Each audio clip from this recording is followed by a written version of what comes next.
अस्सलाम वालेकुम, hopefully you are fine. आज हम स्टार्ट करते हैं lecture number 36। Lecture number 36 start करने हैं। सबसे पहले ये है, आपने ये वाला एग्जांपल है व्हेन और टास्क कम्बिनेटर मैंने आपको प्रीवियस लेक्चर में पढ़ाए थे। टास्क कम्बिनेटर क्या होते हैं और व्हेन ऑल वाला इसमें एग्जांपल है टास्क कम्बिनेटर की प्रोग्रामिंग में। ये आप लोगों ने कर लेनी है, अगर करना होगा तो ठीक है, नहीं तो चलिए अभी आप कर लेंगे तो आपका हो जाएगा। इसके बाद बहुत इंपॉर्टेंट चीज़ यहाँ पे आती है। सबसे पहले यहाँ से स्टार्ट करते हैं। Task parallel library exploit multi core for real parallel task. जो टास्क पैरेलल लाइब्रेरी है वो क्या करती है, ये एक्सप्लॉइट करते हैं मल्टी कोर को for real parallel task. Real parallel task के लिए ये जो लाइब्रेरी है वो मल्टी कोर को एक्सप्लॉइट करती है। उसके बाद आता है 3 step partition to small chunks process collect the result in this same manner. इसे आप इजी वर्डिंग इस तरह करें। 3 स्टेप ऑफ पैरेललिज्म, 3 स्टेप होते हैं पैरेललिज्म की। सबसे पहले हमारे पास आ जाती है पार्टीशन प्रॉब्लम आ जाती है, सेकंड हमारे पास प्रोसेस आ जाता है और थर्ड हमारे पास आ जाता है कंबाइन द रिजल्ट। ठीक है, उसके बाद है 2 टाइप्स ऑफ पैरेललिज्म। आपके पास आ जाता है एमसीक्यू के कितने टाइप्स की वो पैरेललिज्म के कितनी टाइप्स हैं। इसमें आपको सबसे पहले पता होना चाहिए डाटा पैरेललिज्म है और टास्क पैरेललिज्म। ये मैंने ऊपर भी लिख दिया हुआ है। They are 2 types of parallelism, data parallelism और टास्क पैरेललिज्म। इसमें सिर्फ इन्होंने डाटा पैरेललिज्म का बताया हुआ है। Data parallelism is easier and scale well, it is also structure same place in code where parallelism start and end. इसमें सबसे पहले अब इस तरह कर लें कि data parallelism is easier to perform. ये डाटा पैरेललिज्म जो होती है ना वो हमारे परफॉर्म करने के लिए किसी चीज़ को ये आसान होती है एंड स्केल वाली होती है और इससे आल्सो स्ट्रक्चर, इसका कोई ना कोई स्ट्रक्चर होता है। इसके बाद आपने लिखा same place in code where parallelism start and end. जो पैरेललिज्म है वो स्टार्ट और एंड होगी सेम कोड के अंदर, सेम जगह पे, कोड के अंदर सेम जगह पे पैरेललिज्म स्टार्ट भी होगी और एंड भी होगी। उसके बाद नीचे आ जाता है कंकरेंट कलेक्शन।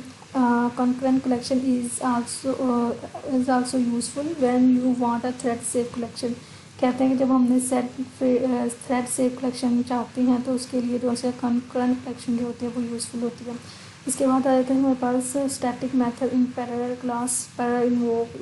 इसमें ना सबसे पहले इसमें आ रहे 3 static method for parallelism class. ठीक है, 3 स्टैटिक मेथड होते हैं पैरेलल क्लास के लिए। पहले आ जाता है पैरेलल इन्वोक आ जाता है, सेकंड आ जाता है पैरेलल फॉर आ जाता है और थर्ड जो है पैरेलल फॉर ईच आ जाता है। इसके बाद इसने सबसे पहले बस एक ही डिफाइन किया हुआ है पैरेलल इन्वोक को। इसमें लिखा हुआ parallel invoke is not shortcut for creating many thread. जब हमने बहुत ज़्यादा थ्रेड को क्रिएट करना है पैरेलल इन्वोक जो होता है वो शॉर्टकट नहीं होता है, ना वो यूज़ करते शॉर्टकट को।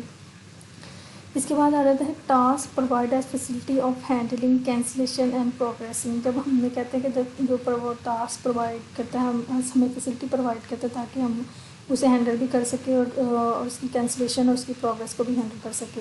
उसके बाद ये आ जाता है प्रोग्राम स्टैटिक इनवाइड इन्वोक का, ये कर लिए। और उसके बाद सबसे ये भी हम लिख सकते हैं पैरेलल इन्वोक में एक ऊपर लिखा हुआ था, ये लाइन भी आप लिख सकते हैं एग्जीक्यूट एंड अरे of delegates in parallel. Parallel में डेलीगेट्स के लिए हम क्या यूज़ करते हैं, एग्जीक्यूट करते हैं, अरे को एग्जीक्यूट करते हैं। उसके बाद ये एग्जांपल आ जाती है पैरेलल फॉर ईच की। ये शॉर्ट है, ये आप लोगों ने कर लेने हैं। ये इतना है 4 तक जो है ना ये पैरेलल इन्वोक का है। और एग्जांपल आ जाती है पैरेलल फॉर ईच का, और ये फॉर ईच यहाँ से स्टार्ट हो रहा है ना, यहाँ से लेकर यहाँ तक ये इसका जो है ना वो प्रोग्राम है।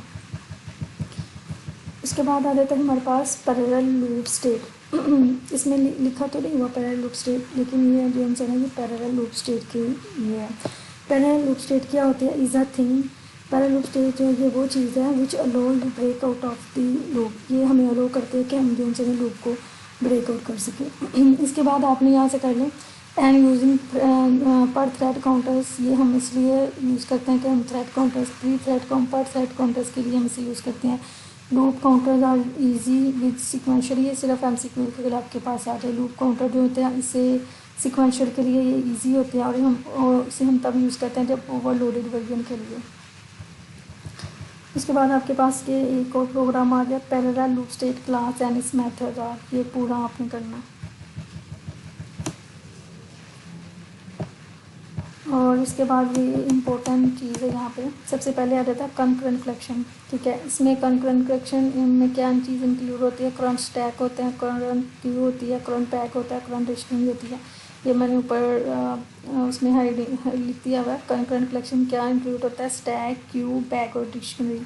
ठीक है, इसके बाद आपको मैं इसमें नीचे और इसमें ऐसा कुछ भी करने वाला नहीं है, लेकिन एक यहाँ पे आप देख लें कंकरेंट कलेक्शन क्या होती है। 3 times lower than normal collection in where writing. जब हम लिखते हैं तो नॉर्मल कलेक्शन से जो करंट कलेक्शन